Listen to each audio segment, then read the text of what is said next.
Hello and welcome to another thrilling episode of All Influencer Wrestling. Is scheduled for one fall, making her way to the ring from out of this world, the Zombie. Lucette Foster making her way to the ring for the first of our two semi-final matches tonight in the Chilean Dollar Tournament. One of these four competitors, or two of these four competitors, will be advancing to the finals next week. And here comes Lucette's opponent, Candy Holiday. Has been tearing her way through this tournament since making her debut here in AIW.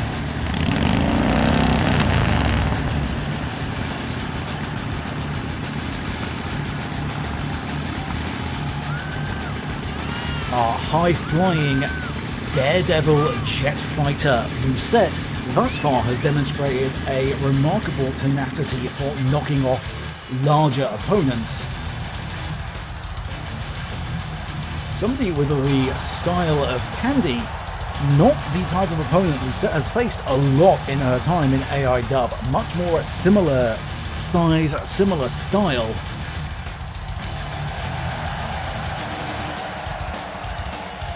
We have here the contest of goth rock versus glam rock. No matter how it all works out, it is sure to be an absolute banger of a match.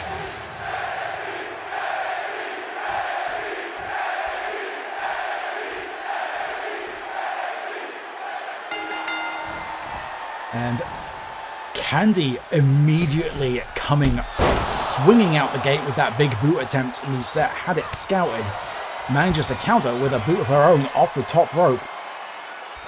And Lucette, dominant at the early stages of this match, knocking Candy down to the mat with that big clothesline. Boot directly to the spine of Holiday.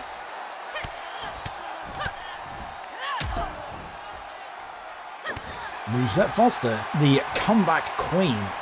She has really struggled to get momentum early on in the matches, but has demonstrated a remarkable ability to turn things around in her favor.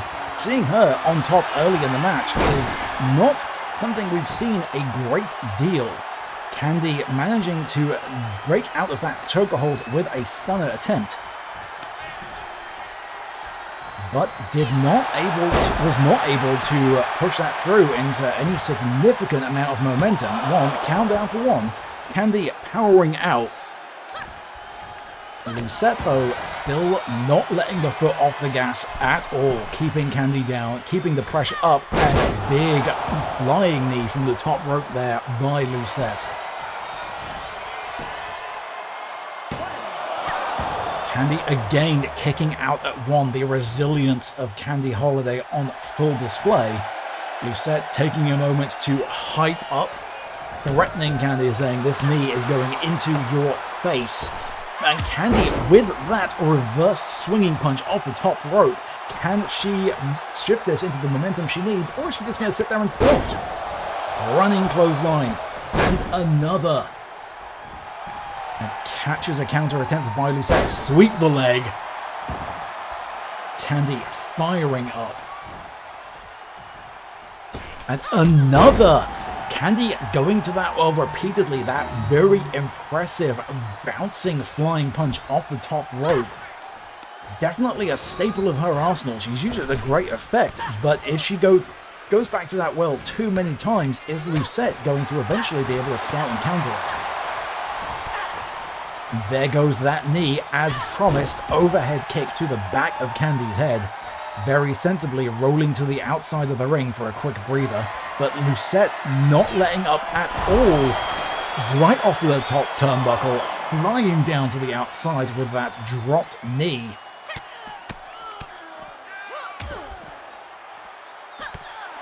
Lucette, of course, in her life prior to AIW, an accomplished fighter pilot, this high-flying offense is very, very much her area of expertise.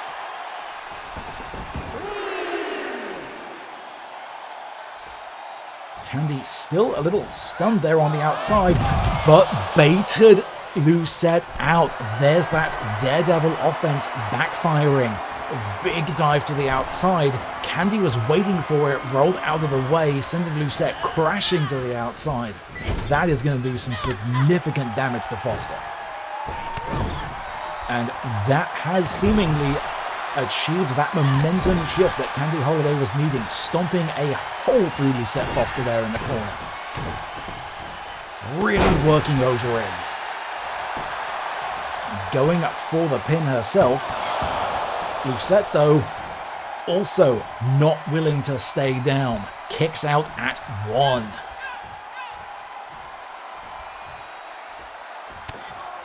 Big overhead blow by Candy Holiday, and up and down. Go to sleep. Good night, Lucette. But gets the rope break. Excellent ring awareness there by Lucette Foster. Candy had that match won, but too focused on putting the opponent away, got a little too close to the ropes. Drops Lucette back down. Candy not willing to give up any of this momentum, not willing to give Lucette a moment to recover, but she is able to counter. And there's those quick knee strikes and a flying one as well. And a giant roundhouse kick to the head of Candy Holiday, but able to power out at 2. I could have sworn that would have been the end of the match, but Candy not willing to give this up. Another flying Superman punch to the head of Candy. Is that going to do it? No! Still kicking out at 2. Lucette tried to punch the rainbows out of Candy's hair, but Candy still holding on. Lucette waiting. And another dive attempt, and again, Candy saw it coming. Shifting out of the way, Lucette once again sending herself crashing down to that ship's decking on the outside of the ring. And up and overhead suplex, driving Candy back down.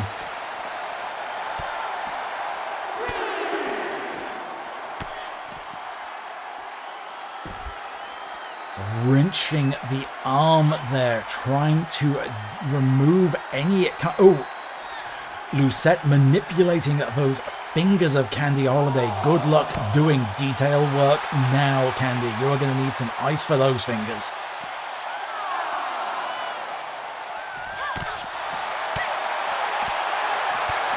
And there's again one of those quick strike combinations, sending Candy back towards the ramp. The ref, however, already hitting a 6 count.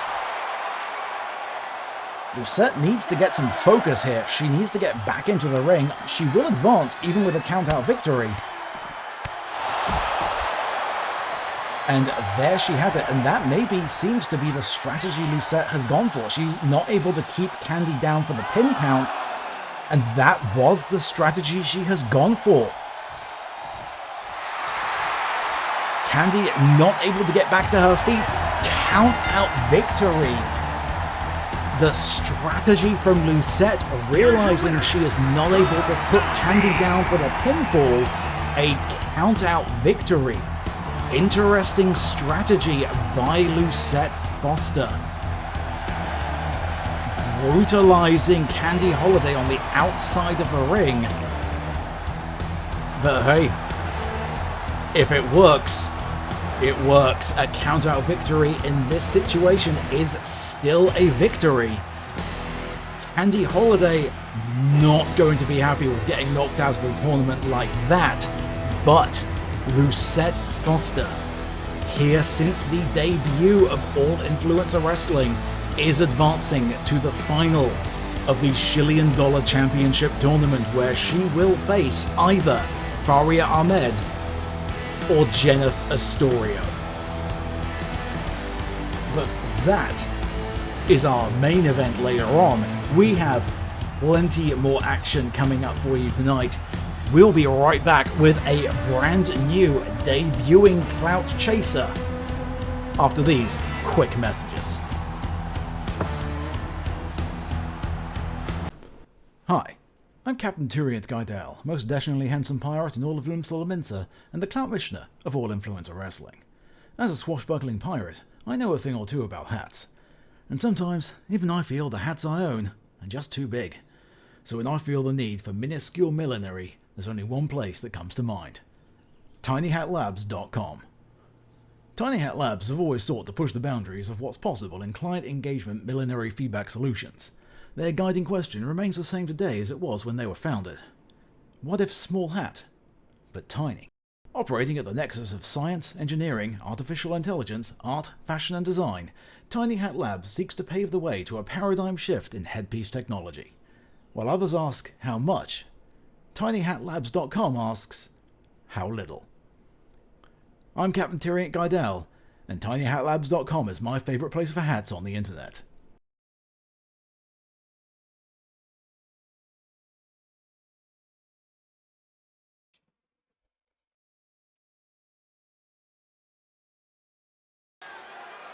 Welcome back, welcome back.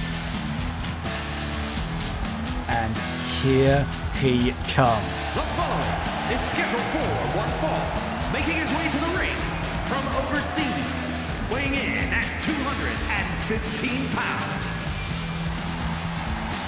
Meet Tiff. Long-time associate of Averick and Asha, who are accompanying him to the ring. Averick will be in action later on tonight and seemingly forgot he may have had this match as not donned his armor and is, well, Donald ducking his way down to the ring. We'll question that later. But Tiff, a orphan from Imon, Exandria, childhood friend of Averick and Asha Ball, joining them here in All Influencer Wrestling.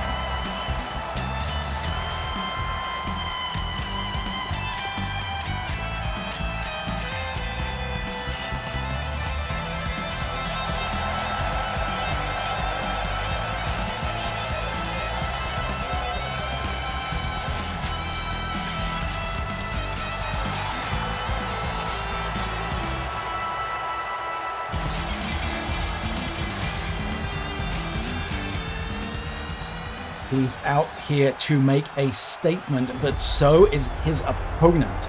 Somebody we've already seen fight here in All Influencer Wrestling, and an interesting style matchup between these two.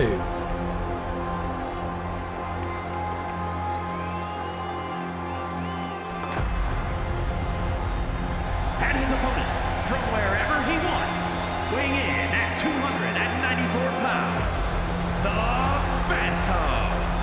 Phantom. Not had the best of luck thus far here in AIW, definitely out to rack up a win under his belt. Tiff, though, a very difficult opponent to pin down. A very unorthodox style does this tiefling have. How is this going to rack up against the Phantom?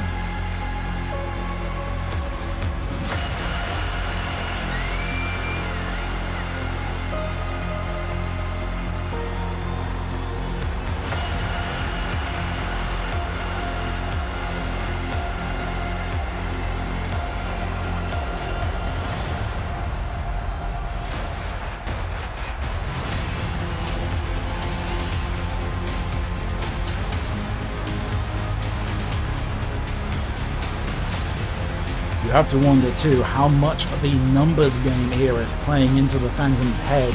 Tiff accompanied to the ring by Averick and Archibald, who are not legally allowed to get involved in this match here merely to show moral support to their longtime friend.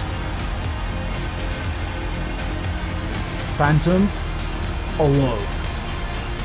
Seemingly the way he likes it.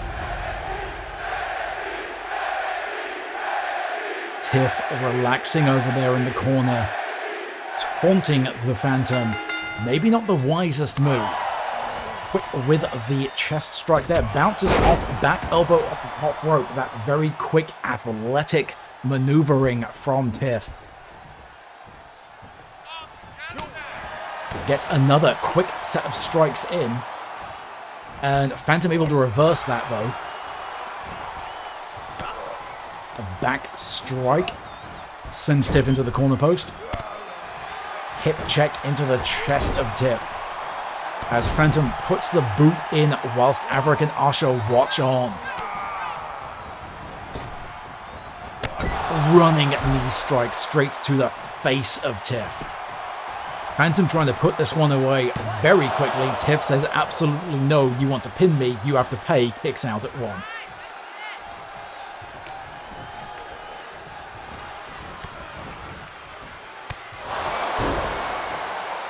Phantom, though, very, very much in control, going up to the top rope. What does he have in mind from up there?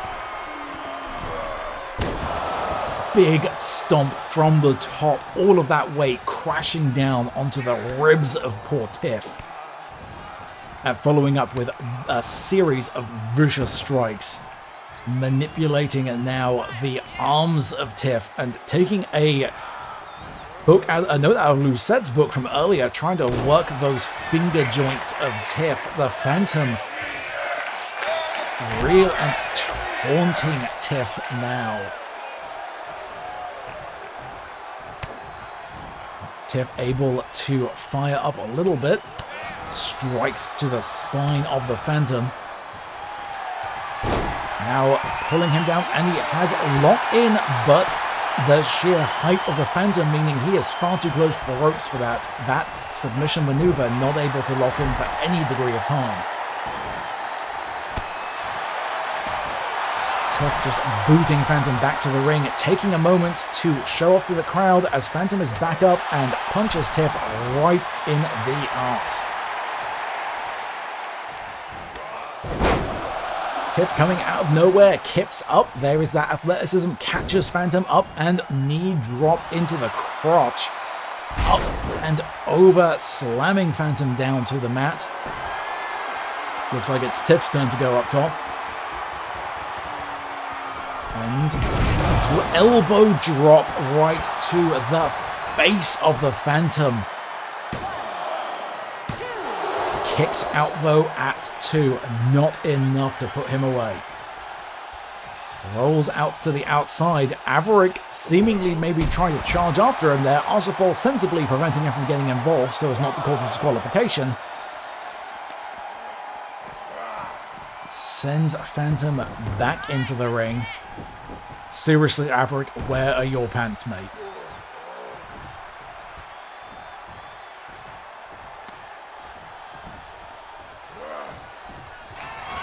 And, trying to go for a super kick to Phantom there. Caught it, flip, and big knee to the face. Phantom had that one easily countered.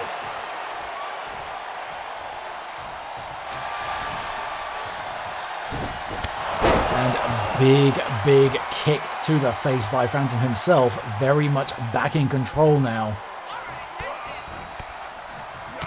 Quick striking offense and a big flying kick. Tiff very much in trouble here, as Phantom seems to be eyeing another trip back up to the top. Where's he going from here? And another double foot stomp from the top, this time into the spine of Tiff. Only a 1. Tiff very, very determined to have a strong showing here in his debut match. Another kick off the top rope by Phantom. Takes a moment to just knock Tiff. That is possibly not the best idea from the Phantom. Though able to get another one of those quick strike offenses in, and pulls Tiff up into that overhead slam.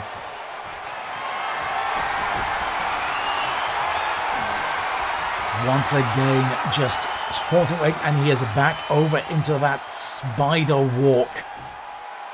Stalking his way slowly to Tiff across the ring. Averick and Asha just watching helplessly from the outside.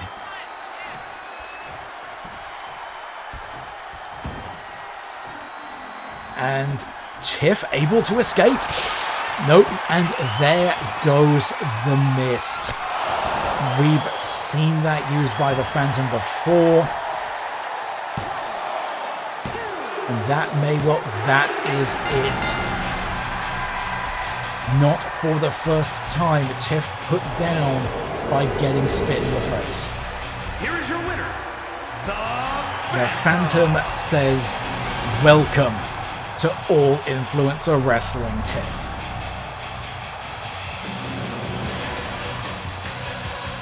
Brooding and angry, not happy he did not make it onto the Clash for Charity card, definitely not happy about his less than stellar performances in the matches before. Phantom seeking to set a change in his fortunes here in AIW. Meanwhile, Tiff has to not be super thrilled with losing the debut match, but still a solid showing by our brand new clout chaser, and has the support there of his friends to pick him back up. Again, Averick will be back in action later on tonight, but next we have another set of debuting clout chasers. We will be back for tag team action this time after these quick messages. We'll be right back.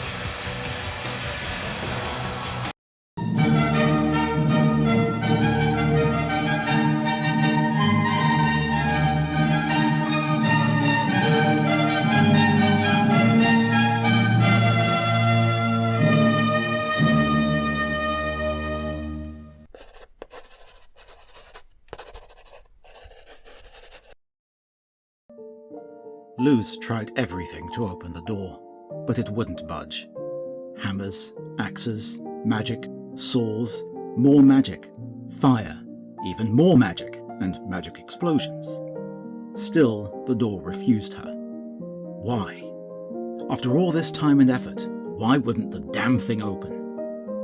Sure, it was an enchanted door that would open the path to a potentially catastrophic amount of magic pouring back into the universe, causing endless natural disasters that would drown or bury most cities from existence. But there was an equally high chance that wouldn't happen, and that the magic had been sealed away by ignorant fools for nothing. She had to believe there was a reason why she could tap into a sliver of the magic locked behind the door. That this was it, her singular life purpose. Open the door, restore its magic back to everyone like it used to be in the stories, where anyone could use magic, for good or bad. That had to be it, right? That had to be why she was standing here, in the door's pocket dimension, on a small plot of Earth, large enough for only one person to stand in front of it, swearing at this void black door with iridescent veins flowing along its surface like water, living, taunting her to just open it already. So why was it so hard to swing the damn thing wide? Somehow, she had shoved the door apart just a crack ages ago. A thin, wispy line of light seeped out of a seam down the centre. Whenever she used teleportation magic, as she had decided to call it since she didn't know the correct term and hadn't seen others use it before, probably because it was dangerous and required sliding through space and time, but who was counting? She tapped into a sliver of warmth and power to travel wherever she wished. She'd managed that slight opening unthinking as a child, then never again. What was she doing wrong now? Worse, what if she wasn't doing anything wrong? What if this door wasn't meant to open for her after all? What else could there be for her but this? After everything, after all that searching, what else could there be? This has been an extract from The Void Door by V.M. Ayala. To read the full story, please visit beneath-ceaseless-skies.com and search for issue 378. And thank you for watching Masterpiece Theatre.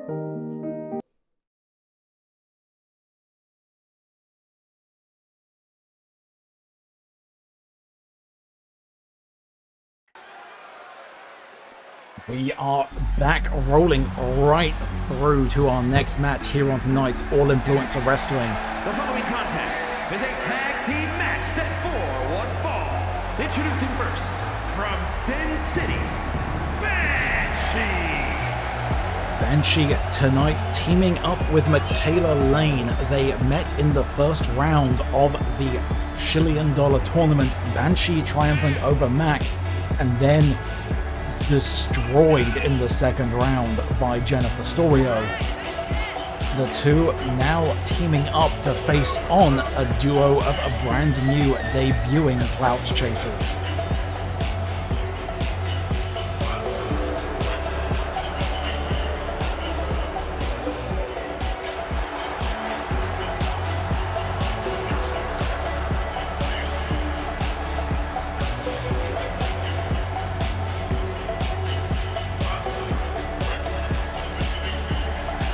I would like to, at this point, remind everyone who may well be concerned, we have reinforced the ring canvas. Those stilettos of Banshee aren't going to push through it.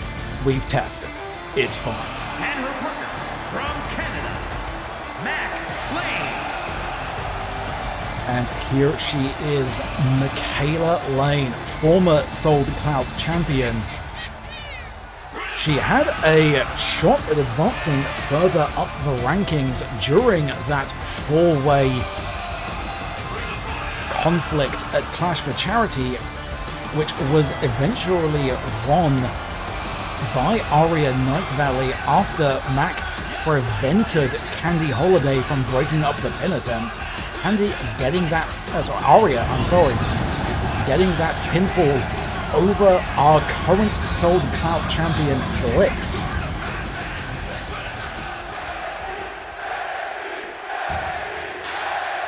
And here they come, our new clout chasing duo.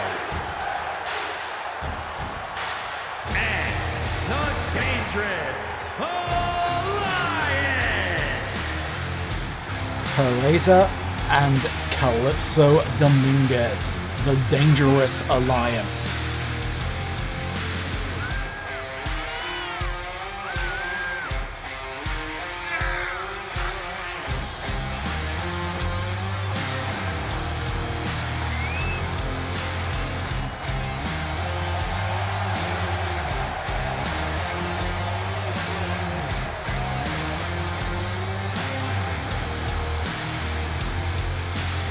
Here to make their statement, here to make their debut with a crash. They are looking to charge straight through Mac and Banshee to prove why they belong here in All Influencer Wrestling and why they deserve all of the clout.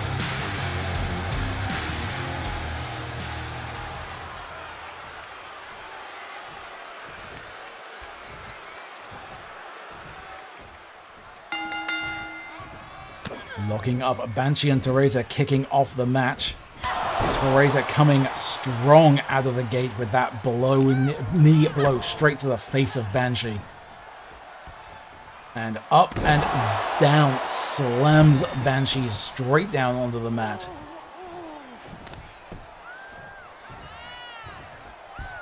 And up and over suplex.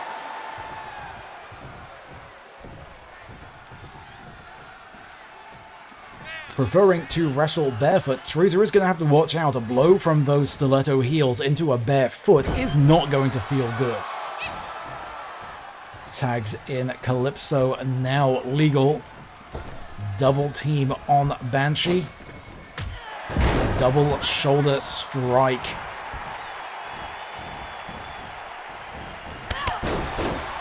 Running a dropkick from Calypso. Immediately going for the pin with Mac right there.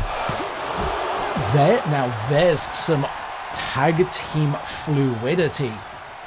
Teresa striking down Mac off the apron as Calypso is trying to put Banshee away. That is the strategy that is going to see them victorious in this match.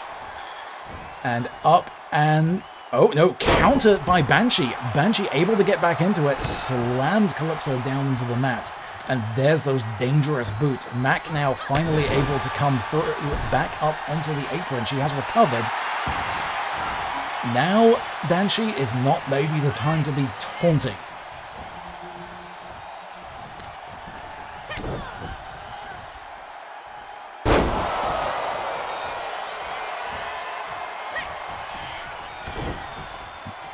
boot to the guts of Calypso, and Banshee hauling her up and over and not rolling through into a full pin. Decides to give Mac a piece of the action. Mac now charging in. Grappled up with Calypso, who immediately won that particular power struggle, bouncing Mac's head off that turnbuckle, and there's the tag. Teresa is legal. Bounce and another double shoulder check, sending Mac down to the mat this time. Teresa putting those... I feel like I really can't say put the boots in when she's barefoot. Going back for another tag.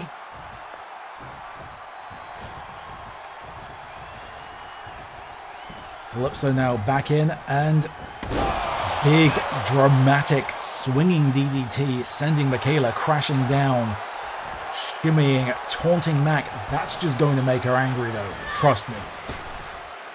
See, Mac sending Calypso out the ring, though now it's her time to take a moment to taunt, and I suspect that is going to be a very, very bad move for Michaela. Indeed, Calypso taking plenty of time to get back into the ring. Big kick, but Mac able to counter.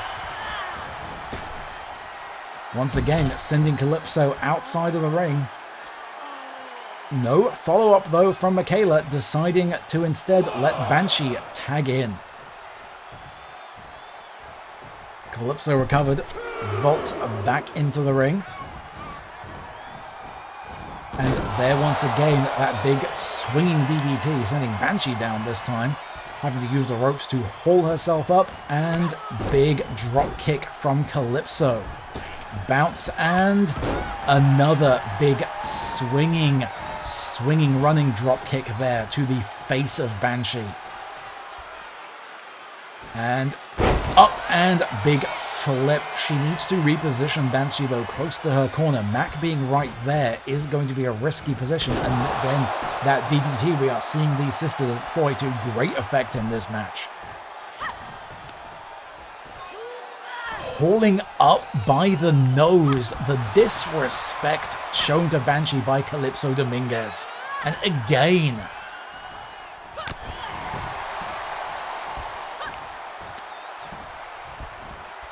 and up and over that suplex, crashing Banshee back towards the corner where Teresa Dominguez is waiting. Sends Banshee crashing into the corner turnbuckle. Big kick to the face. Banshee may well be out cold at this point. And another athletic flip off the turnbuckle there. Going for another. And a third. No, up and 3 times. Goes for the pinfall. Mac, though, able to get in there and break it up before the match comes to a conclusion. Teresa, on the side there, trying to get in, but Mac much too fast. Banshee now hauling Calypso over nearer to her own corner. Interesting strategy there, trying to wrench the arm of Calypso Dominguez. Snaps Calypso down to the mat. Tried to go for a grapple, but Calypso able to roll out of the ring. Shaking herself back out of that stun there. She seems to have recovered, but not in enough time. Banshee working the arm of Calypso down here on the outside of the ring area.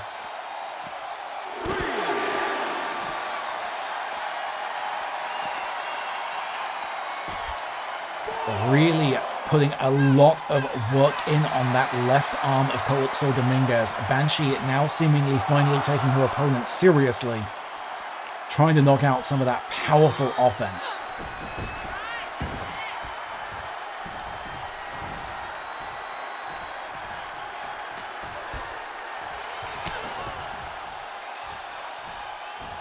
And Calypso up and slams once again. Banshee's face given directly into the canvas. Calypso firing up, but gave Banshee enough time, turning the back. Hot tag to Michaela Lane.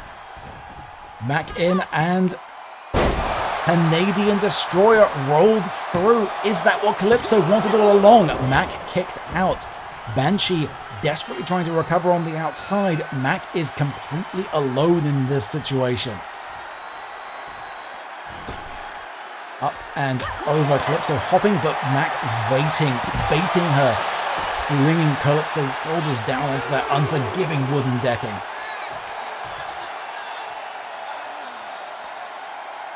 Following up, working those same arms, picking up where Banshee left off, trying to take out that powerful striking offense of Calypso Dominguez. Rolls out of the way of that strike though, the legs still totally fine. Vaults back into the ring as if to prove that point. Switching back out, Mac, Calypso now both back into the ring. Irish whip off the ropes. Big swinging clothesline there from Michaela. Boot to the face of Calypso. Goes for the tag. Banshee is back.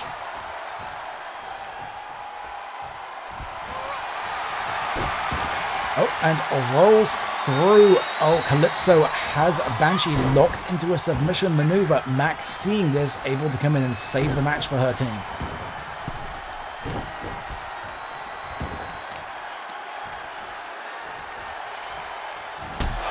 Running knee there from Calypso.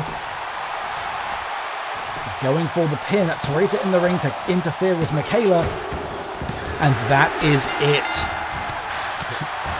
As Teresa pummels the head of Michaela Lane. The Dangerous Alliance put away Banshee and Mac for a victory in their debut AIW match. What a solid performance, especially from Calypso. Teresa really did not even get a look in towards the second half of that match. Calypso very much carrying her team during that. As the roster continues to expand, we have to ask ourselves here, how many more teams are going to start to form? We do have waiting in the wings. Tag title belts available to be fought over as well as the divisions grow. As alliances and friendships form, you have to imagine the Deadly Alliance cementing themselves as solid competitors for those titles once that division takes form. But next up, we are back with more one-on-one action as two competitors, unhappy they did not get a look in at Clash for Charity, go one-on-one. Amber Warren takes on Ballerin. After these quick messages, we'll be right back.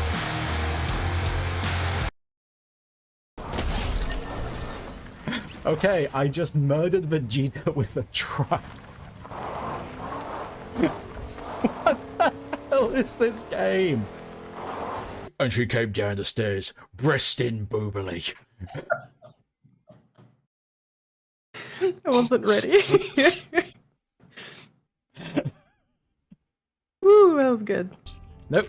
I looked at the map, went, where's the boss? Oh, it's that way, and immediately went in the wrong direction. If that is not a perfect example of my sense of direction, I don't know what is.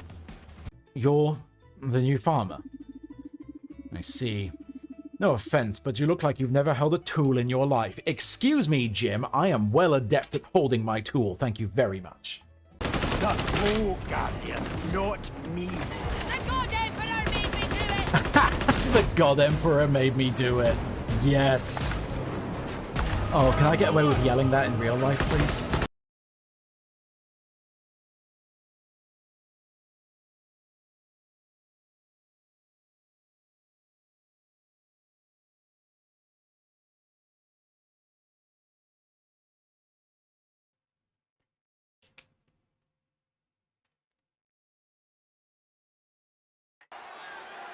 Rolling right through. Let's get this action started.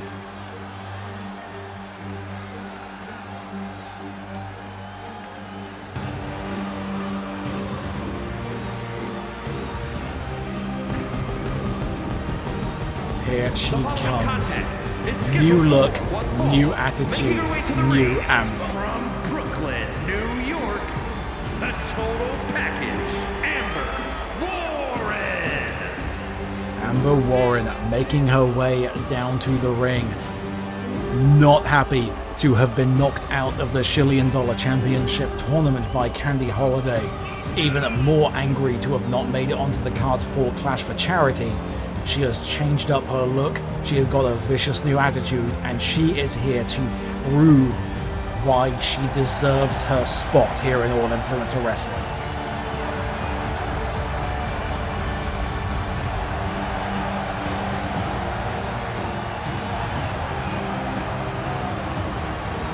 As we all know, there is only so much clout to go around. We certainly can't all succeed. So, here is her opponent out to establish her dominance.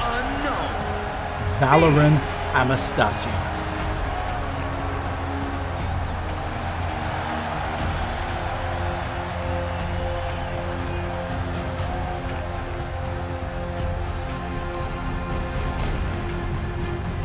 Amber directly in Valoran's sights.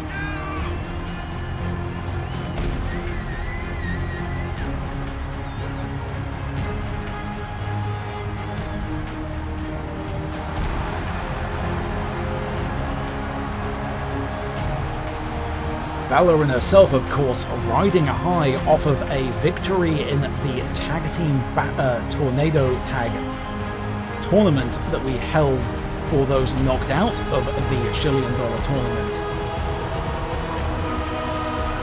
Seemingly out here to prove tonight that Mary didn't just carry that team. Valoran wanting to prove that despite all the attention Mary got out of that match, she was there as well.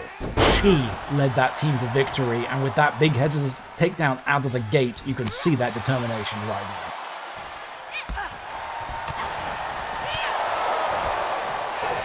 Quick strikes. And up to the top, there's that athleticism. Head scissors taking Amber down to the mat. This is how Valoran operates. Quick, decisive strikes. She knows that long, drawn-out fights are not in her wheelhouse. She is going to seek to do as much damage as quickly as possible and put Amber away before she can get a chance to counter. But there it is, Amber sending Valoran tumbling over the shoulders back to the mat. And up and slamming Valoran back down. Just by the back of the neck. Clubbing blow to the chest of Valoran Anastasia by Amber Warren. This is what I was talking about. Amber, furious, angry, out to prove that she has been overlooked, and that was a mistake on everyone else's part. The new look, the new attitude. She is here to win and does not care who she has to tear through to get there. That sheer power, hoisting Valoran up with one arm and slamming her back down. Just picking Valoran up and bouncing her off of that top rope. Things are very much not looking good for our rogue here tonight. Double elbow drops and a third, continuing to roll through, continuing to punish Anastasia.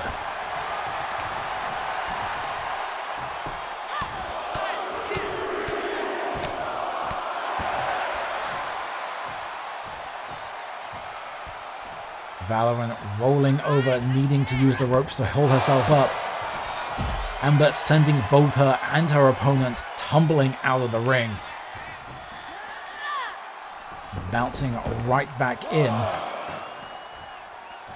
Shifting around, what does Warren have in mind here? Up and big clothesline bouncing off of that top rope.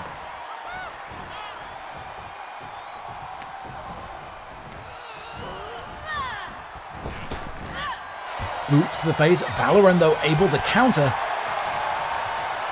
Not enough, though, as another big choked slam down to the mat. 1, 2. Valorant able to kick out, finding that second wind. That may well have taken all Valor and Anastasia had left, though.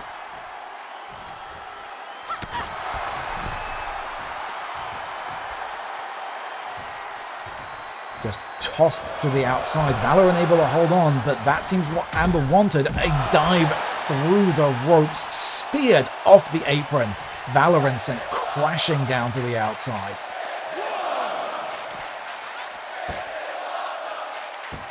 And just wrenching into that figure 4 leg lock. Won't be able to get the submission victory there on the outside, but perhaps trying to do some damage to enable for a submission later on inside the ring. Just picking apart the arms now of Valorant. Sensible strategy here by Amber. Valorant, those quick, decisive strikes. If she's able to get just the right blow at the right angle, she can end this match out of absolutely nowhere.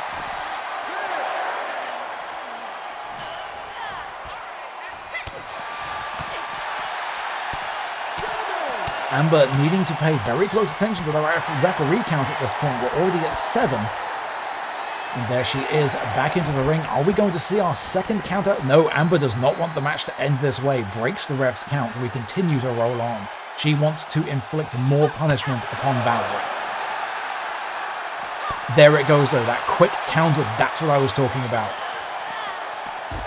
Valorant just needing that one opportunity, and she found it. Got that quick counter, got that strike in, bouncing Amber off of those unforgiving steel steps on the outside of the ring.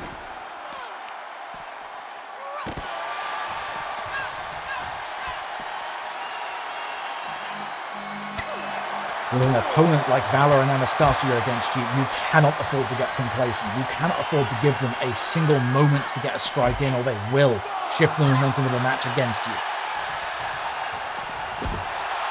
Again, dodging out of the way, and a quick blow. I think Amber may have been able to counter that, though, and sent Valorant's punch into the ship's decking.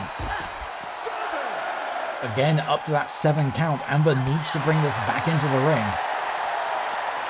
Valorant, I think, edging around to try to get there. Amber back into the ring. Is she? And yep, she is once again. Could have won via count out there. That's not how she wants to end this. She wants to thoroughly defeat Valorant. She's not looking for a technical victory here. She wants that pinfall. She wants that submission.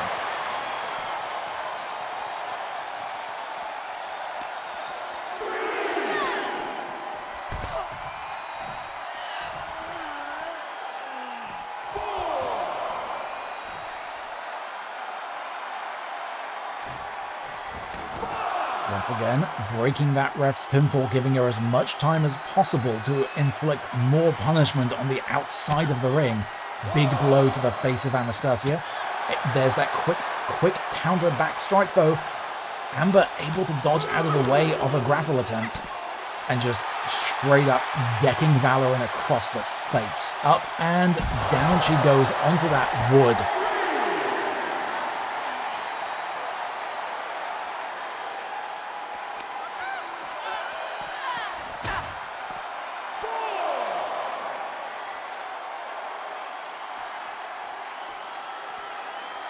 Baiting Valorant back into the ring now, and finally we return to the ring for this action. Clothesline off the top rope. Valorant now saying back out to the ring. Maybe trying to bait Amber to follow her. Did not work. Amber did not follow through. Quick strike, and there again, quick combination, rolls around and puts Amber down to the mat. Wrenching the arms, trying to eliminate some of that offense of Amber Warren. And quick there, drop to the knee. Quick stunning blow. Could that have done it? No. Sneak attack there by Valor and Anastasia, but Amber able to resist. Powers out at 2. Valorant keeping up the offense going, taking our moment to showboat. That is a very, very bold maneuver by Valorant. I don't think that's going to be the most advisable thing to do here. The last thing Valorant needs to be doing right now is making Amber angrier.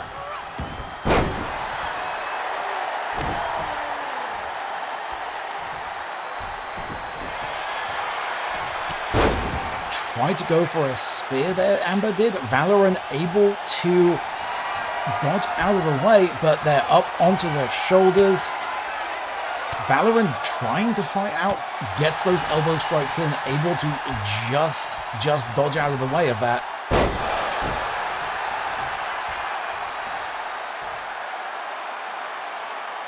Very slowly, potentially with injured leg there from Valorant, but now waiting. She sees her opportunity, going once again. Quick blow over. Boots to the spine of Amber Warren. Landed another sneak attack, but Amber still able to power out.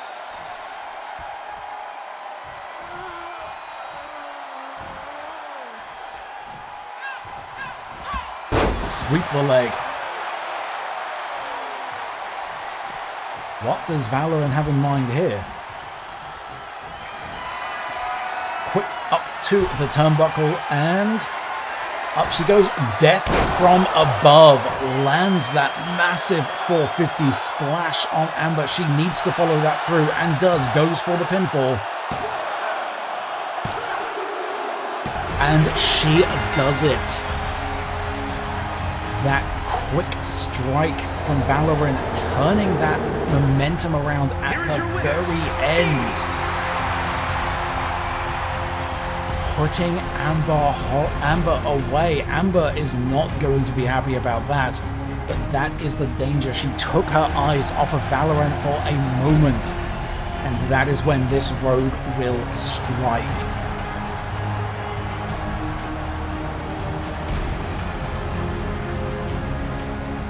But speaking of ill-advised decisions, we have exactly that coming up next. The fallout from Clash for Charity continues. One of the highlights of that evening, the War Games match, where we finally settled the conflict between the Golden Ticket and Renee's Crimson. As we saw after, however, that match contributed to the injuries sustained by Stephen Joyce from his marathon 4 matches he conducted during that showcase. We saw after the War Games match, Chris Caneas assault Renee's Crimson backstage, blaming Renee's for putting Stephen in such a dangerous stipulation on top of the other matches. Caneas' revenge journey is continuing. With Renee's brutalized, Golden Ticket gets to return after that loss. Caneas has turned his attention to the other 2 opponents in that match, Steve Sparks and Brock, and has called them out for a 2-on-1 handicap match. Chris Caneas versus both Steve Sparks and Brock. Up next.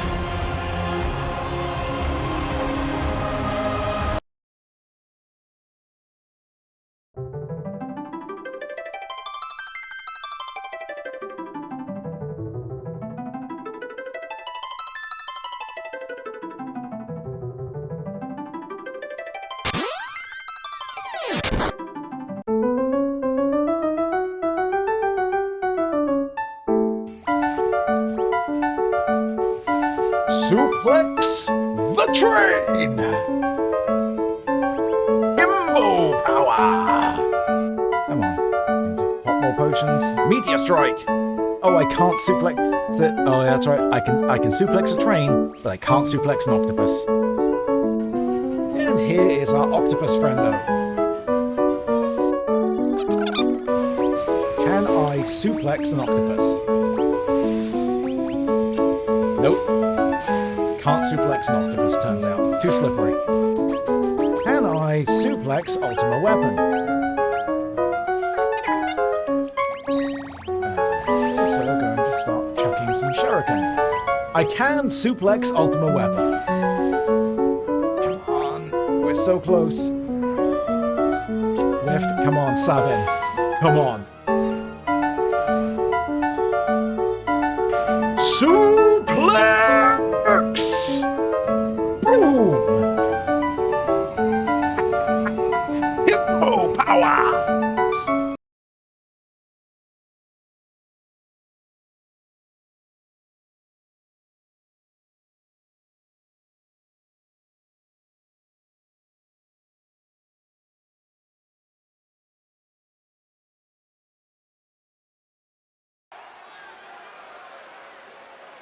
Activating combat mode.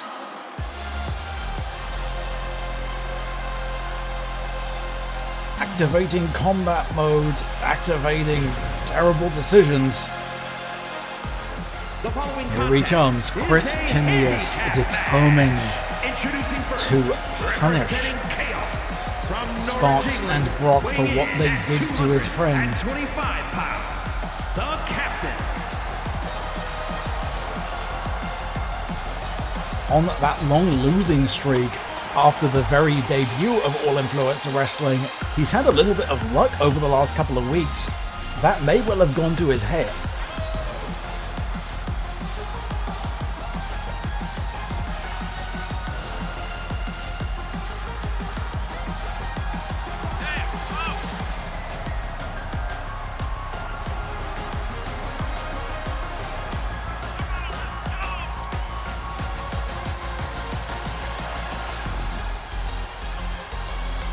At the very least, they are not going to be allowed in the ring at the same time. Steve Sparks and Brock under tag team rules. They will have to tag in and out of the match, but with no partner to turn to. Caneas, once again, determined to do this by himself. Refusing to call upon any of the friends and allies he has here in All Influencer Wrestling. This could be a very, very bad night for the Pirate.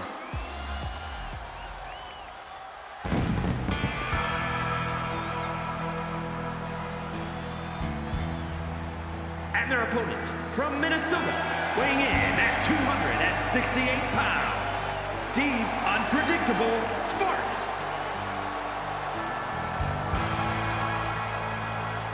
Of course, Steve Sparks not happy that he was unable to bring his team to victory in the War Games match, compounded by his own loss to Stephen Joyce earlier in the night.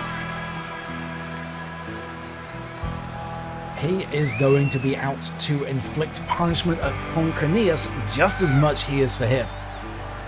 And of course, Sparks with him, that enforcer, Brock.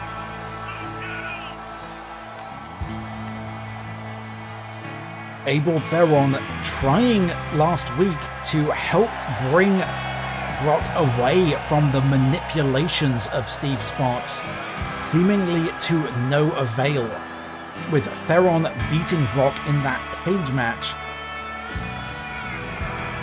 Seems to have played back into Brock's insecurities and has fallen even further under the sway of Steve Sparks. I hate being open, I hate being broken. I feel like an ocean filled up with emotion. Anger in a potion, rub it on like lotion. I can feel it so. And from parts unknown, weighing in at 444 pounds, Brock the Gardener.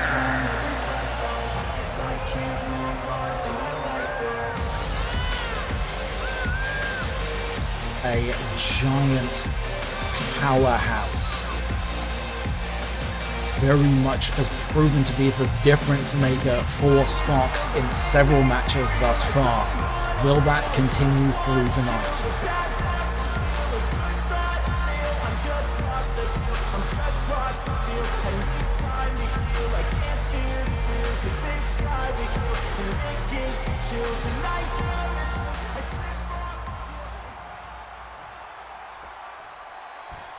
Kneas and Sparks starting out the match, and we are off.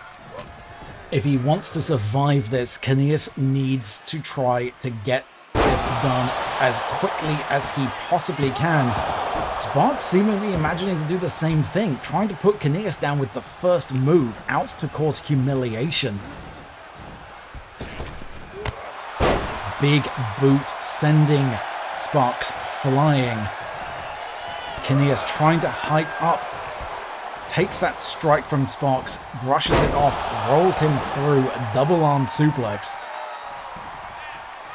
Hoists Sparks back up, drops those legs down, wrenching, trying to inflict injury upon Sparks.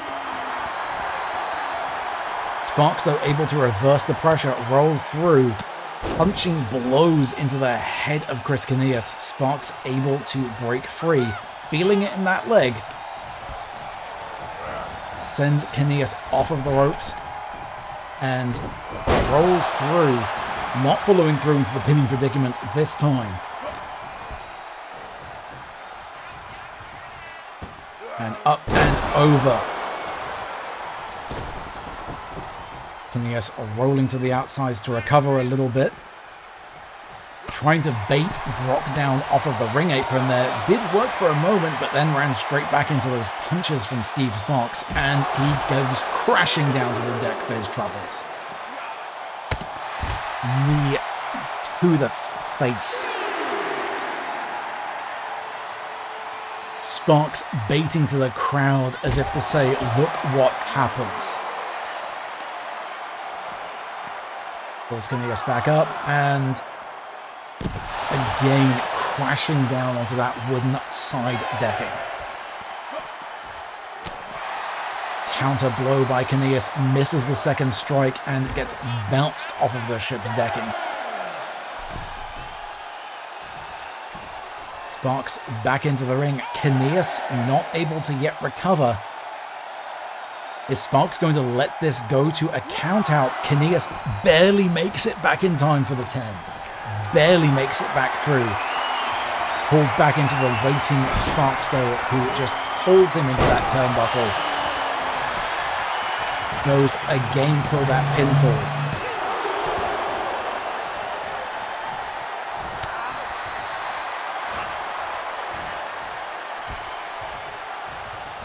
Wrenching that arm down. Sparks yet to even tag Brock in. Maybe I spoke too soon. And there he goes. He's done the damage, and I did indeed. Now, sorry, Kneas, I may have manifested that. Just gets his face driven into the mat by the gardener.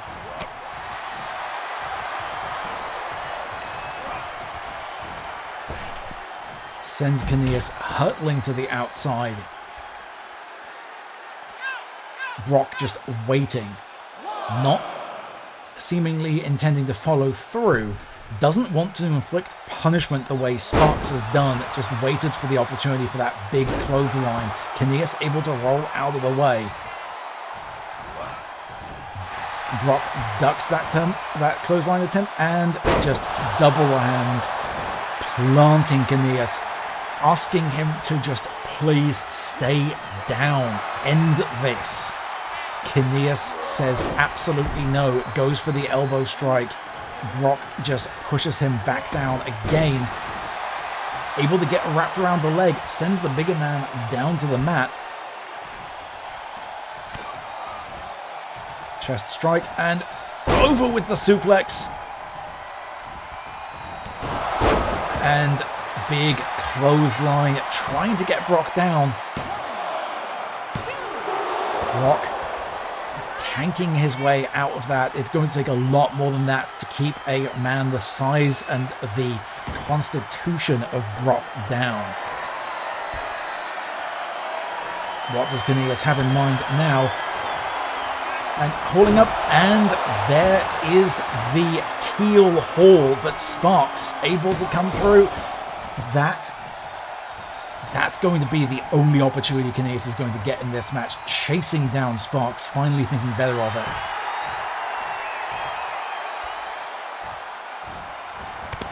running knee strike.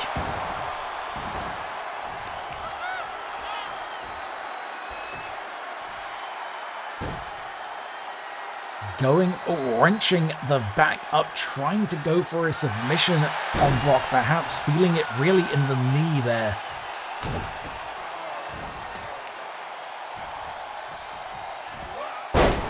And snap over. Kanius on a roll at this point, but there Brock able to get that leg out to counter. Hip toss, sending Kanius down to the floor.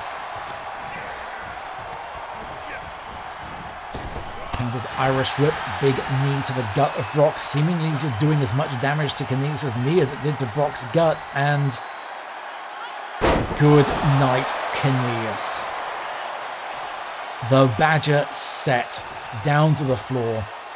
Brock making absolutely certain that this is done. Did not go for the pinfall there as I may have expected him to do. Tags in Sparks. Big strike to the gut of Kanius. Just those elbow strikes going through. He's got that locked in deep, wrenching the legs of Kanius. To have to tap would be the ultimate humiliation in this situation, but able to power through. Punches to the face of Sparks. The damage was done though. That was locked in for a good while. The damage done to Kanius in this match are really building up. Sends Sparks down to the floor. Baiting to the crowd. That was a very poor decision by Kanius. Or may have been a strategy. Baited Sparks into a DDT there. Wrenching the arm of Steve Sparks. Trying to kick it down there out of socket. And over with, there's that over suplex again, and boom, down Sparks goes, but Brock right there. There's no way that's going to do it. He needs to get Brock off of that ring apron if he's going to go for it. He tried to follow through. Fury taking over the better instincts of Kanius in this situation. He is seeking deeper and deeper into that spite, that rage. He cannot lose focus if he's going to survive this match.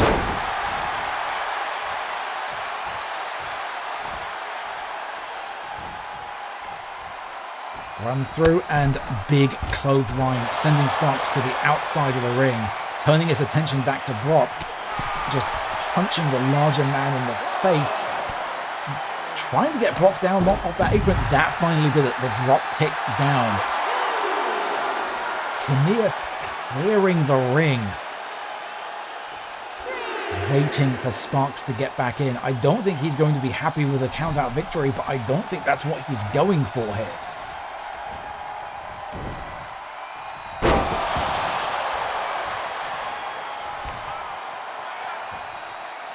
Brock still, I believe, down on the outside, but unable to capitalize. And there he is. Brock is back. That may be the writing on the wall for Chris Kanius at this point. And Sparks, there he goes in for that submission again. He's got the sharpshooter locked in. Can Kanius make it to the ropes? He's got it in deep. I don't think Kanius can move his arms even to hit that rope break. I'm not even sure Kanius is conscious. No, he is able to power through, just barely. Big clothesline sends Sparks down to the mat. Goes for the pinfall, forgetting that Brock is right there. Kick to the ankle, breaks up. Brock saving the match, continuing it through. And anchors away. It's down, but Brock's still there. He cannot go for the pin at this. See, Brock is just going to break it up. He has lost focus. He has lost focus. Sparks there for the rope break, and Brock still there. It's impressive that he survived this far, but he does not have the awareness to put this through.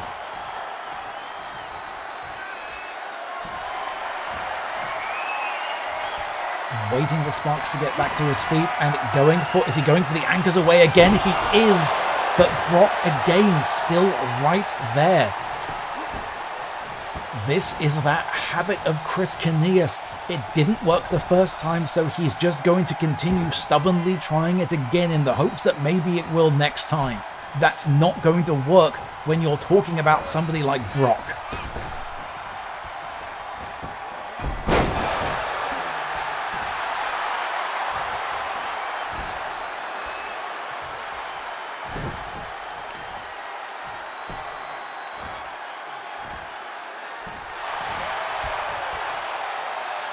But with the way he is targeting Sparks, you have to question, does Caneas even want to win this match, or is this just an excuse to inflict pain?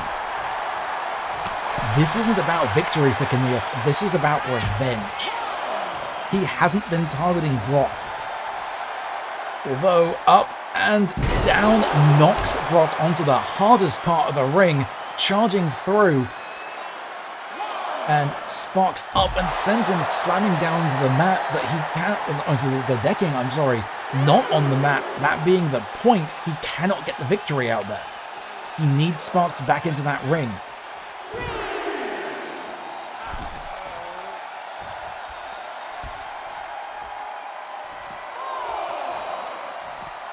Brock back on his feet. Breaks the ref's count. Maybe the count-out victory would have been the smart move there, but I don't think that's what he's going for here.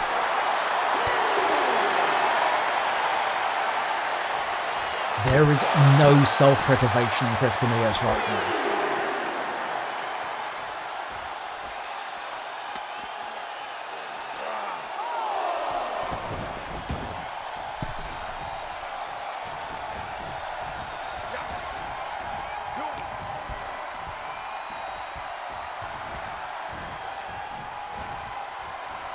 Bounces his head back off of the turnbuckle. Brock in. Please, Brock, just end this. As Sparks launches the enormous Barbarian over, and that's why Caneas got the knees up though. The knees up. Tried to get some momentum going, but not able to take it, and they're just boot to the face by Brock. Please, Brock, put him down. Wherever he is recovering, you have to picture Stephen Joyce must be watching this going, this is not what I want. You don't have to do this. Please stop.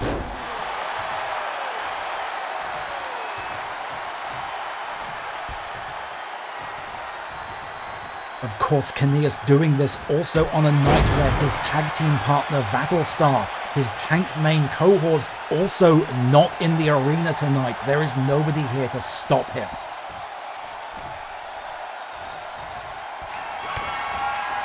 He's going back. Oh, tries to go for the anchors away again, but Sparks saw through it. Caneas rolling out of the ring, almost taking the referee with him. Brock back, the legal man. Does Caneas even realize that Brock is legal at this point? Hauls himself back up to the ring where Brock is just waiting. Big clothesline. And up onto the shoulders. Bounces that head off of the turnbuckle. Tried to follow through, but Caneas just draped into the corner. Just a sack of potatoes at this point.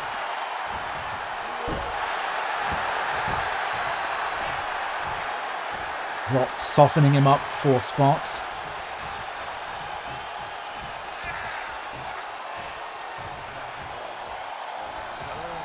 Who's just waiting.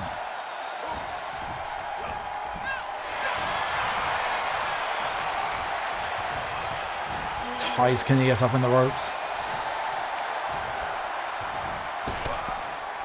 strike to the spine and another. Tried to grapple, but Kineas just falling to the floor too quickly. And here he goes again. Please, Kineas, just tap. Just end it. And he has to give up. He finally taps out of all of the ways for that match to end. That is only going to fuel the fire.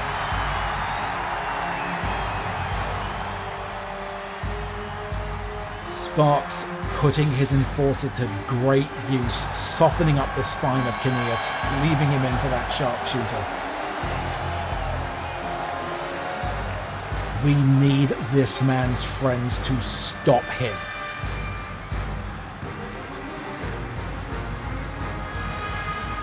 Unfortunately, I have a nasty feeling that is only going to make him more determined to do this by himself.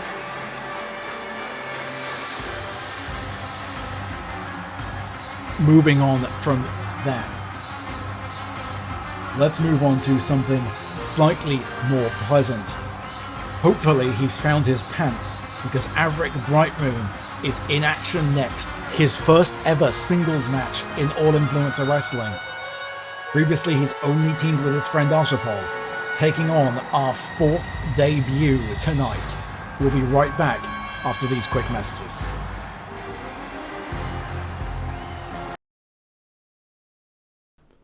Hi, I'm Captain Turiant Guidel, most dashingly handsome pirate in all of Loomsolominsa, and the Clout Missioner of All Influencer Wrestling. As a swashbuckling pirate, I know a thing or two about hats.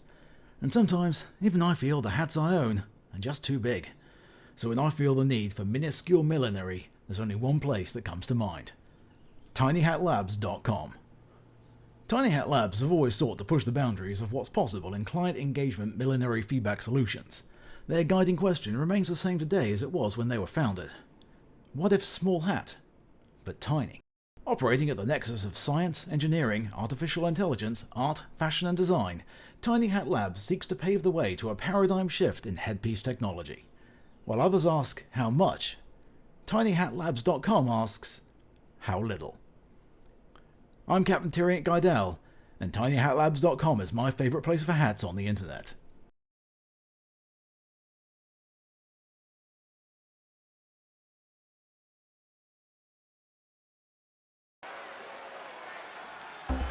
And we are back, making his way to the ring for his first solo match. Although he certainly isn't coming down here solo.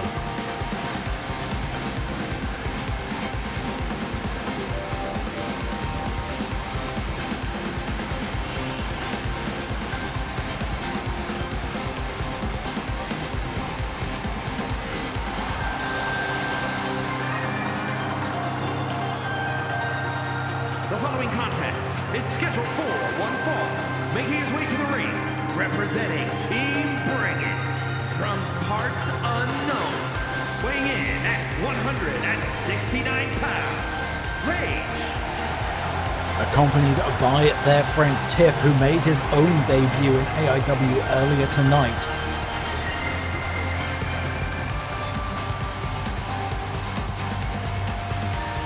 The support shown by this now tight-knit unit. From what I have been led to understand, separated childhood finding their way back together as adults, these three are inseparable along with the rest of their little band of former orphans.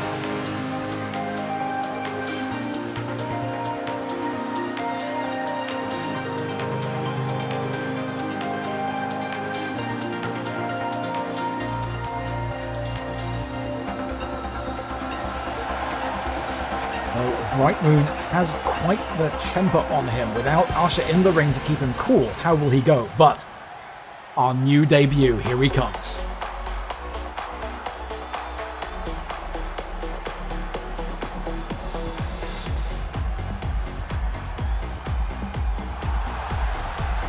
And his opponent, from parts unknown, weighing in at 219 pounds, DC.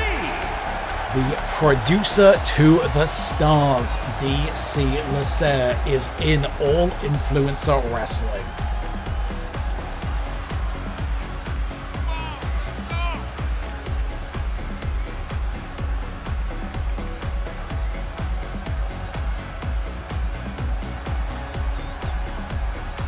Existing roster members like Stephen Joyce, like Battlestar, like Kineas, like Big Magic Reynolds are well aware of how effective this man is behind the scenes, putting himself in the ring now, chasing the clout for himself.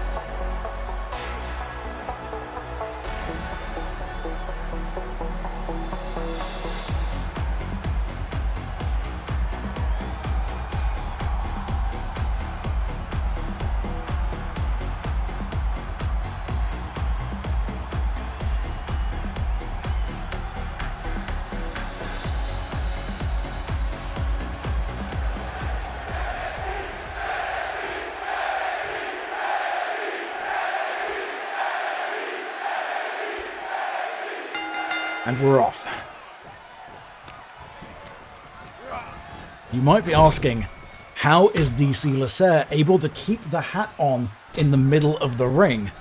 And I can reveal it is by something referred to as hatomancy magic.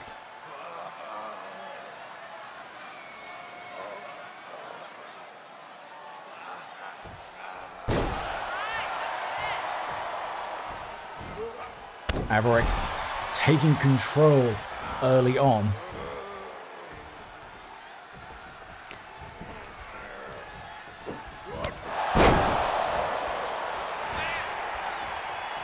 Maverick hyping up. The reverse of earlier, we saw Maverick and Asha on the outside for Tiff's match earlier. Those two showing the moral support here for the producer to the stars, most of whose allies are still injured and banged up from Clash for Charity on Sunday.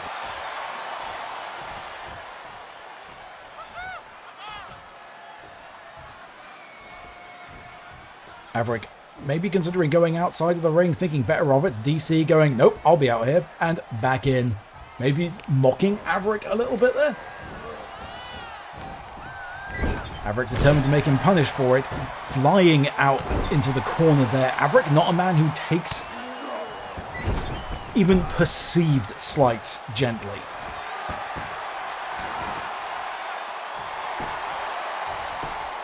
Going for the pinfall, DC kicks out at 1.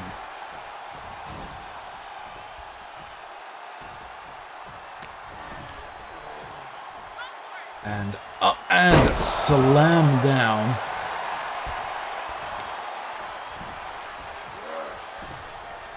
What does Maverick have in mind here? Kick to the head of DC Lasser, trying to knock the hat off, unable to do so. But speaking of knocking things off, DC watching Maverick go for that top turnbuckle and just punching him down to the floor. Now action once again on the outside, as has been so frequent throughout tonight. Puts the boot in, those comfy boots. Working the arm of Maverick.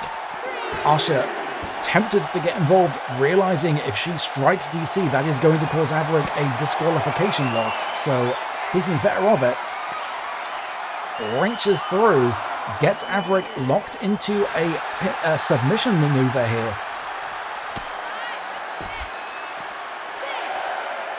Maverick nursing that injured arm. Tried to get back into the ring. DC going, no, I'm going to throw you back in.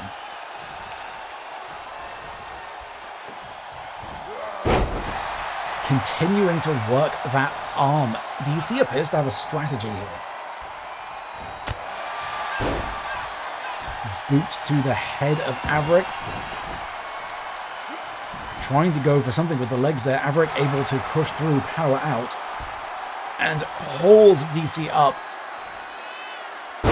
And just drops, maybe trying to get him up over the head, but the damage done to those arms, unable to lift him any higher than that. Seemingly now looking to return the favor, working at the right arm there of DC Lasser.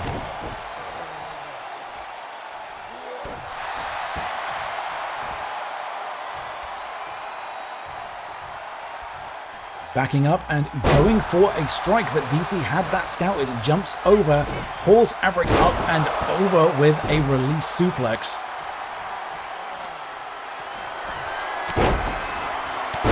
Just multiple strikes now onto the legs, trying to further inflict damage to the limbs of Averick Brightman. And wrenching over, and he's got that figure 4 leg lock in. Averick in the middle of the ring. Is he going to power out? Yes, he is. Just strikes. Trying to knock the hat off of DC Lasser, but the Hatomantic magic is too strong.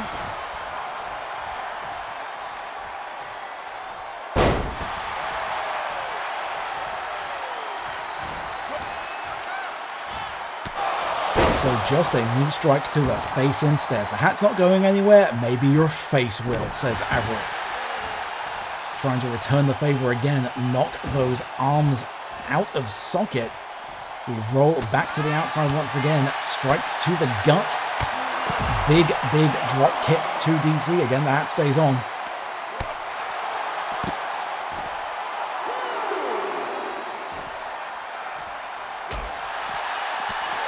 Tiff coming through and again wanting to get involved to assist Averick, but realizing if he does so, he's going to cost the match.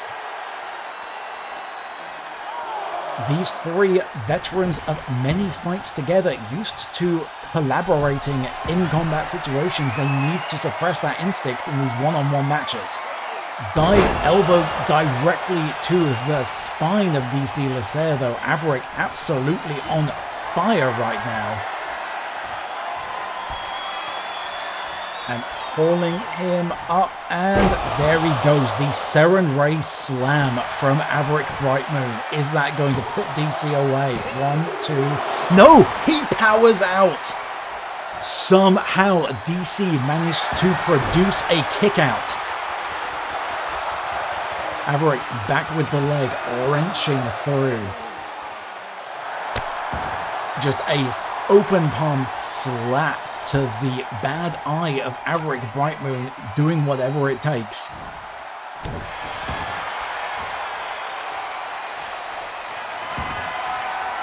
Averick back up top again. And big knee from the top rope onto the throat of DC, though able to roll out of the way of the follow-up attempt. Tried to go for a knee strike. Averick able to see it, got that blocked. Bouncing off the rope and scoop slam by Brightmoon.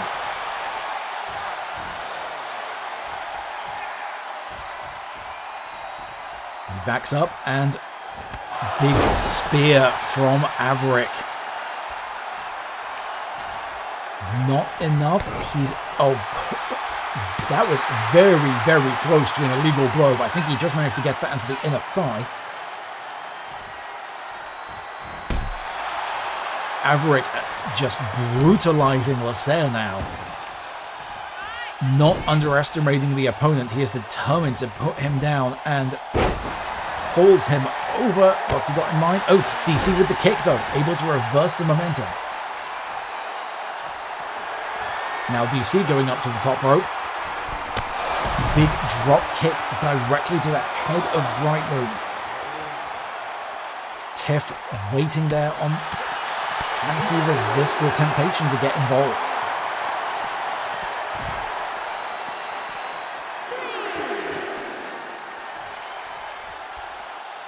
Averick hauls DC back up and yeets towards the ring.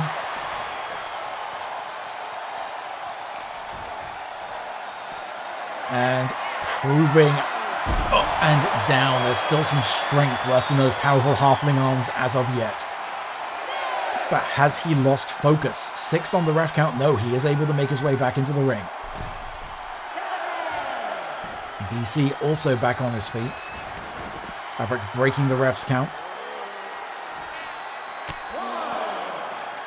Dude got the arms wrapped, deciding better than to go for that suplex. Instead, just strike to the back of the head on Brightmoon. Double knees to the gut.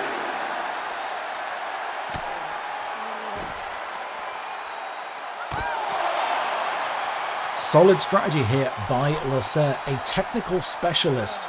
This man may well be trying to do as much damage to Bright Moon on the outside, leveraging that unforgiving wooden decking so that he can better soften Bright Moon up for a submission victory. Going to be difficult to make Bright Moon tap, but not impossible. Missed though, kick though, the short height of Bright Moon perhaps causing DC Lasser to misjudge that. And once again, hauling him up. Lasser able to counter though, not able to land that second Saren Ray slam. He learned from that first one. Quick strike offenses, pushing Bright Moon back towards the corner, but he comes charging out with a big clothesline. DC attempts to return the favor, but just lands in an overhead slam from Bright Moon, followed by another. Goes for the pinfall. And that did it. That was enough to keep Lasser down. Bright Moon with his first solo victory in All Influencer Wrestling. But what a showcase from the producer to the stars.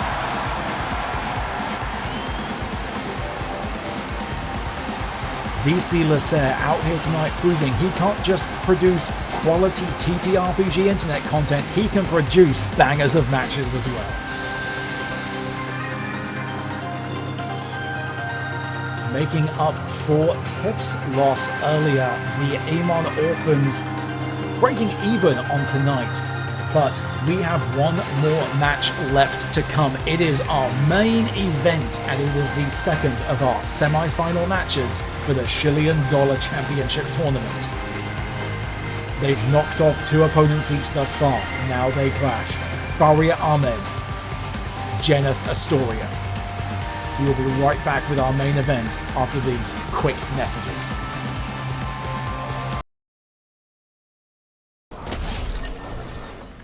Okay, I just murdered Vegeta with a truck. What the hell is this game? And she came down the stairs, breast in boobily. I wasn't ready. Woo, that was good. Nope. I looked at the map, went, where's the boss? Oh, it's that way, and immediately went in the wrong direction. If that is not a perfect example of my sense of direction, I don't know what is. You're the new farmer. I see.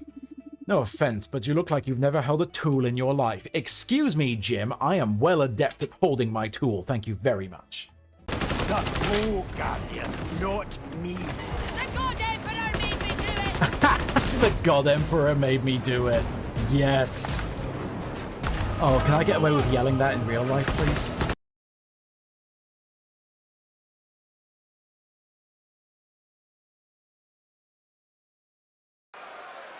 Welcome back to our main event. She's had a dominant showing here in AIW thus far. Can she continue it? Faria Ahmed. From Mumbai, India, the specialist, Faria Ahmed. Faria made her debut in the opening round of the $1 Shillion Championship Tournament, knocked off 2 opponents thus far, but meeting arguably her biggest challenge yet in more ways than one in Jeneth Astoria, the competitor who has really turned her fortunes around in recent weeks.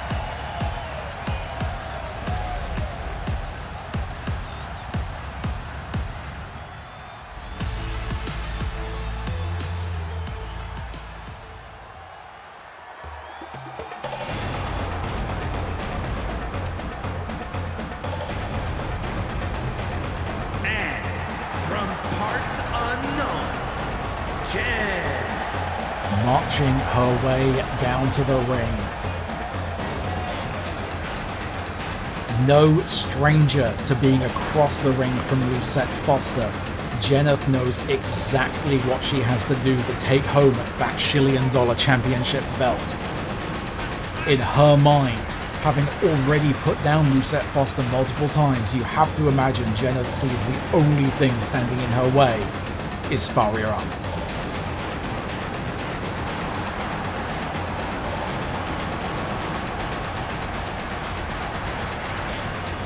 dominant in both of her matches, dominant in her showings at Clash for Charity. This is going to be a hard-fought bout between these two.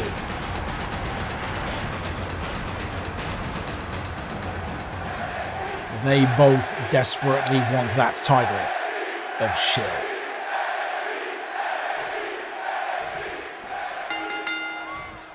Jeneth absolutely towering over Faria. Not a unique situation for her. Faria, though, powerhouse, able to pick up and plant Jeneth down onto the mat.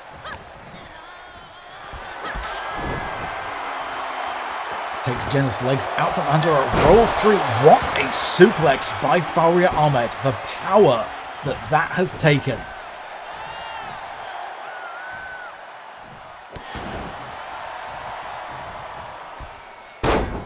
Last few matches, Jeneth has very much come out of the gate and brutalized her opponent the moment the bell rings.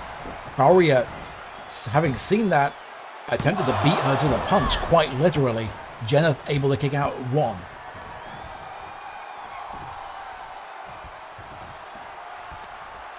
Catches that. That was maybe a mistake there by Faria. Trying to go for a power contest against Jeneth is not going to be one that ends well for most people.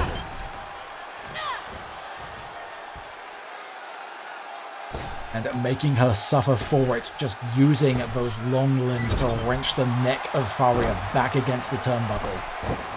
Hauling her up and just dropping down to the mat. Strike to the ankle, strike to the ribs. There is nothing technical when Jeneth is in the mood. She just wants to inflict harm. And she is damn good at it. Leg drop across the throat to Faria. Just boots to the chest, wrenching on the arms.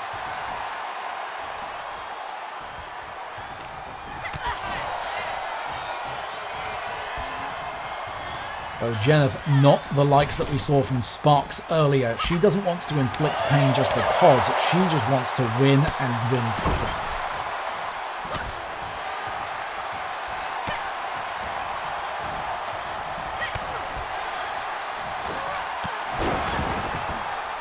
Quite a lot of air there from Faria, able to get that elbow blow into the head of Jeneth Astoria, though. Trying to knock her down off the ring apron, and with a choke into the top ring rope, able to do it. Jeneth knocked to the outside. Faria continuing to wait in the ring. I think Jeneth briefly for a moment there considered going under the ring for a weapon, remembering that this is not a no DQ match. She has to win this without the aid of any foreign objects. And they're once again using that momentum to power through an impressive suplex by Faria Ahmed. Tried to grapple up with Jeneth, not able to get a hold as she sends Faria back into the ring. Just waiting. And their strategy by Jeneth baited Faria into that dive and just rolled into the ring out of the way and counters with one of her own. My God. Coming at Faria like a cruise missile with Jeneth Astoria there.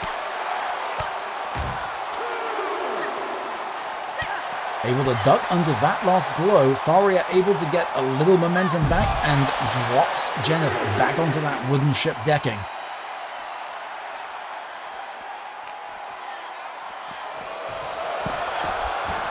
Sling blade by Faria into missile dropkick. But Jeneth brushes it off.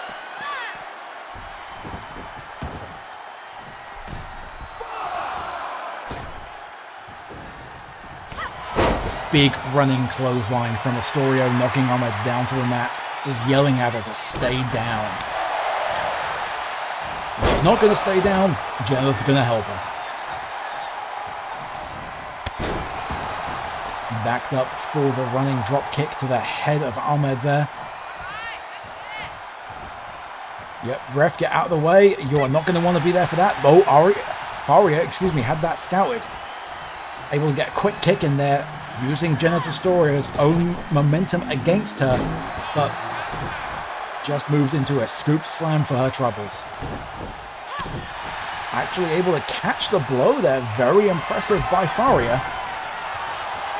And once again, rolling through into that big, very impressive utilization of physics and momentum by Faria to keep these suplexes coming on Astorio. Sends her planted into the ring. Could that be it? No. Astorio able to kick out at 2.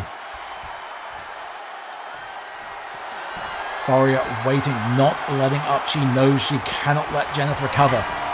Boot and big DDT down to the mat. Will that do it? 2 big power moves. No, still not enough. Still not enough. Astorio kicks out at 2. Faria climbing up, trying to swing into that DDT. Astorio needing to take a moment on the outsides to recover as Faria says, get back in the ring. But are we going to see the same mistake? We are. Went for that dive, and again, Astorio knew what she was doing. But Ahmed able to quickly recover. Boots to the head. Knocks Astorio back down. Taunting Jeneth, though, Faria. Very, very inadvisable maneuver. For exactly that reason, all you're going to do is make her angrier. Paying attention to the referee count, Faria able to get the action back inside the ring.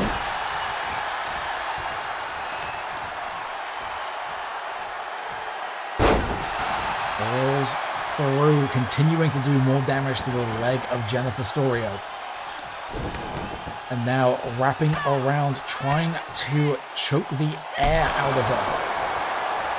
Doesn't matter how tall you are, doesn't matter how strong you are, you all need to breathe. And once again, that knee somersault move there, and going back again for that same leg. Just building up the damage. This is what Faria Ahmed needs to do in this situation. She cannot let up. She cannot allow Astorio a moment to recover. Like that, rolls out of the way. And there's that quick, big strike, big boot to the face of Ahmed. And just hauls her up. This is a very bad situation for Faria now. Just look at the torque on the spine of Faria Ahmed. The neck wrenched into the canvas.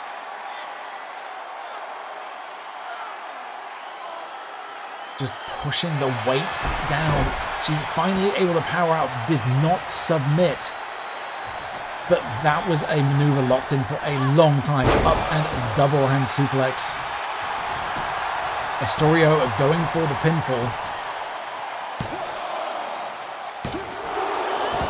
Ahmed kicks out at 2.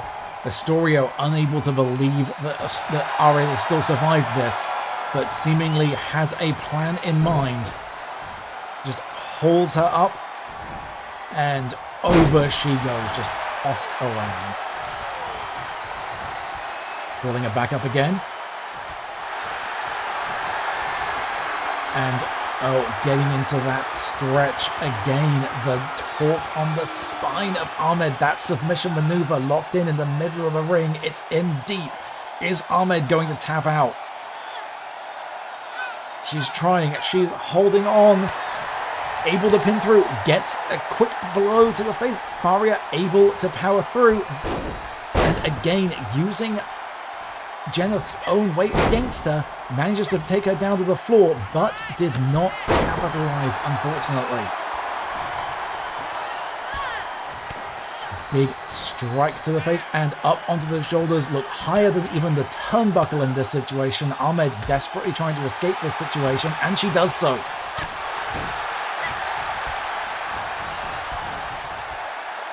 And returning the favor, pulling our end of the story back down to the mat. Jeneth rolling to the outside. She's done this a few times. Is she once again going to go back to the... No, this time Ahmed lands it. Astorio not able to dodge that giant diving DDT. Ahmed bowing to the crowd, showing off, going, I finally landed it. You have to hope that Jeneth didn't see Faria doing that. Oh, and got those arms locked in and back down onto the knee.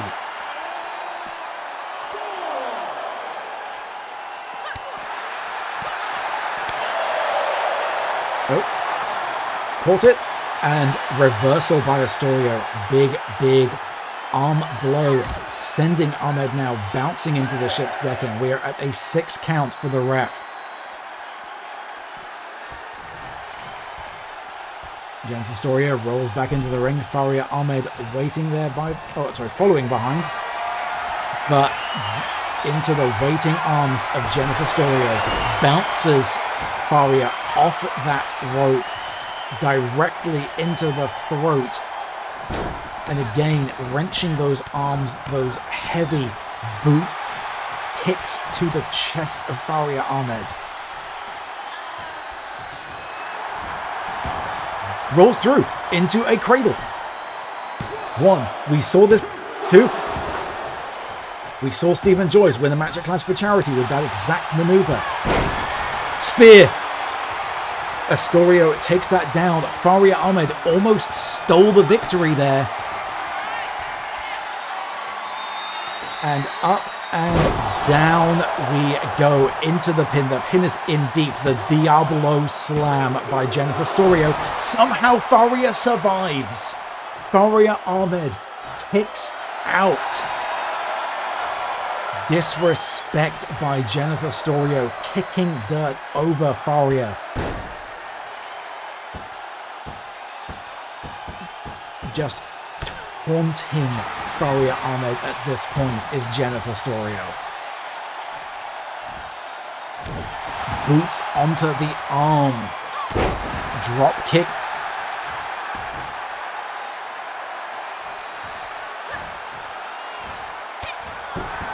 Quick counter there by Faria Ahmed.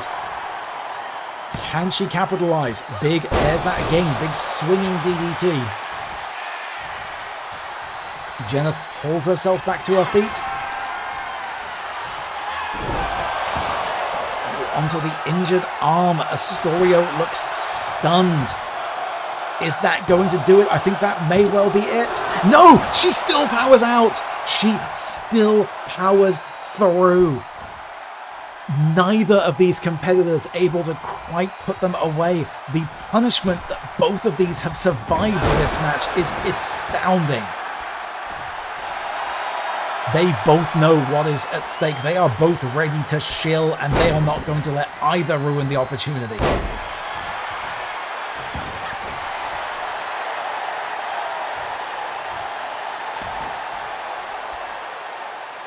Faria needs to keep that momentum up. Trying to pull Jeneth out of the corner there. Wrenching on the arm. Quick strike. Counter elbow by Jeneth Astorio. Tried to go for another. Faria dodged out of the way. Locked up. And I'm not sure what that maneuver was that Faria Ahmed just landed, but it seems to have done a decent amount of damage once again to the back of Jeneth Astorio. Going up to the top rope, what does Ahmed have in mind?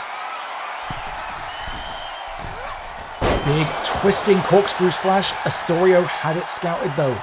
Turning your back on Jeneth at this point in the match is a very inadvisable maneuver. Big drop kick from Astorio to Ahmed.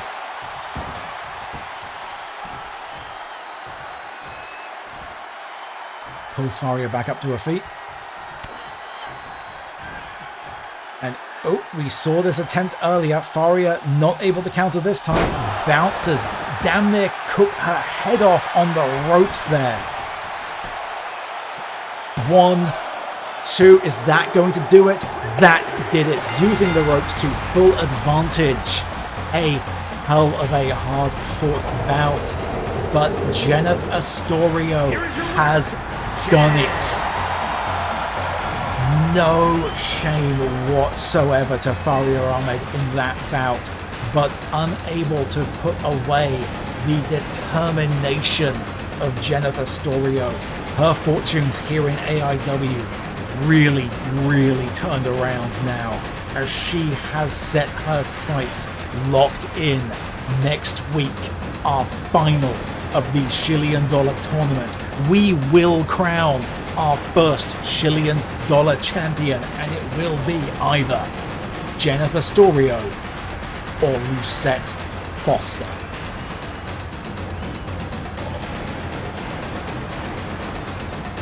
Meanwhile, the fallout from Clash for Charity continues. Chris Canisius' determination to avenge the injuries to Stephen Joyce. He failed in that 2-on-1 attempt, forced to tap out in the middle of the ring. What is that going to lead for him? How will Stephen Joyce's injuries heal? Will he be back in time to save his friend from this destructive path he has gone down? And of course, with Aria Night Valley pinning Glix in that four-way bout, Aria made a very strong case for herself as the next challenger for the Soul Clout Championship.